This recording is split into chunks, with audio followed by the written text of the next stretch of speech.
Day 28 of Move More in March with Ellie from My Body Works. Today we're going to do a little more with balance. I have placed on the floor some tape, and you can tape your floor or rug or anything, any way you want. But I'm going to stand in the middle, and it's kind of like a clock. There's a spot in the front and the back, noon, 6, 3 o'clock, 9 o'clock.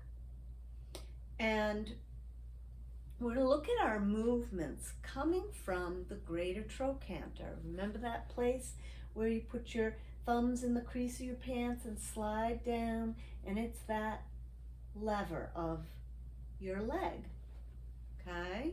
It's like a knob. So that forward, with both of these going forward, is going towards noon in my clock. Going backward, I'm going towards 6 o'clock. If I take both greater trochanters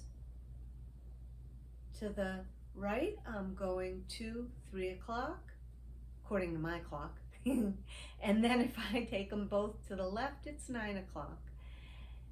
If I go forward and my weighted leg is this left leg, this greater trochanter goes forward, then I turn to 1 o'clock or 2 o'clock. If my greater trochanter goes backward and forward, then I can get to 4 and 5 o'clock. So we're paying attention to the rotation in the leg that's your weighted leg. So first, I'm going to start with my left leg as my weighted leg.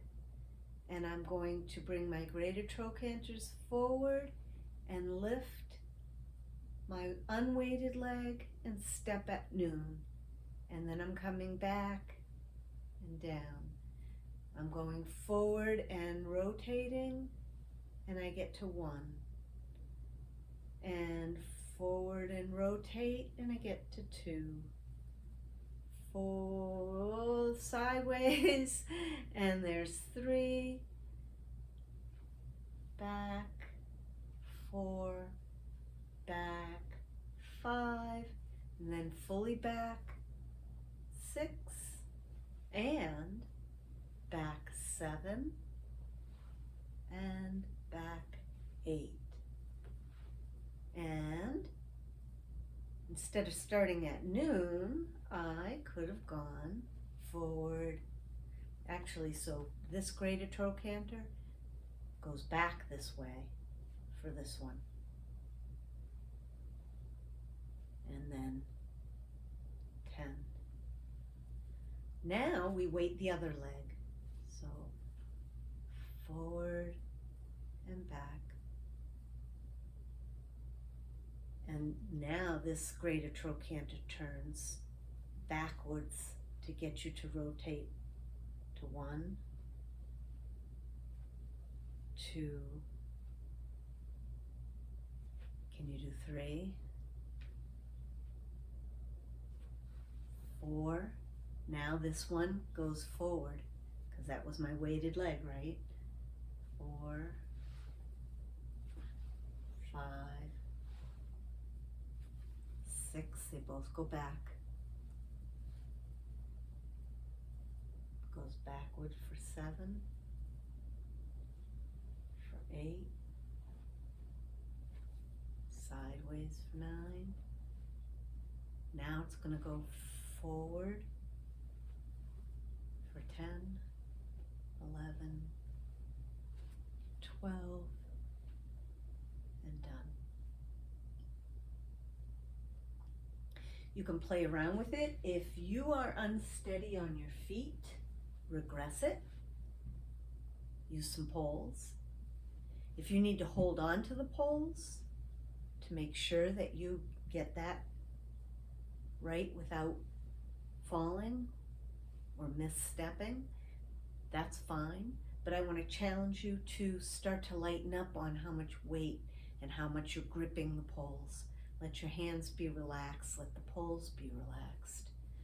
Just let them guide you.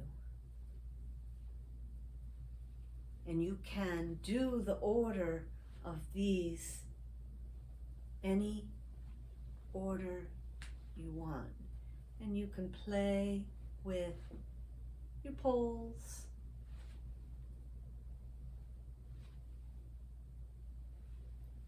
You can make it a dance. And as you get better at doing this, you can make your dots be further away from the center. So I can step further out and go into front lengthening. I can step further back and go into back lengthening. I can step further this way. I can step further that way, that way. Just remember, whichever direction you're going is the way your hips are, where that movement's going. And play with it and have fun. And as you get better and better, you can be lighter on your feet. Try and do it without looking down at your feet. If you have to look down at your feet, do it. Safety's most important. But if you look at your feet and do it the first time looking at your feet, look up a little further the second time, and look up further the second time. Where our eyes go is where we're going. And so if your eyes are down, you're going that direction. If your eyes are straight forward, that's where you're walking. And remember, contact on the floor with your full foot to start, and then you can play with where does that movement go. This foot's got to go up on the toe, but this one is now solid on the ground. And now I'm going to go back and I'm kind of going on the heel, but this one's solid on the ground now. Just explore all the movements in your clock and have a good time. See you tomorrow.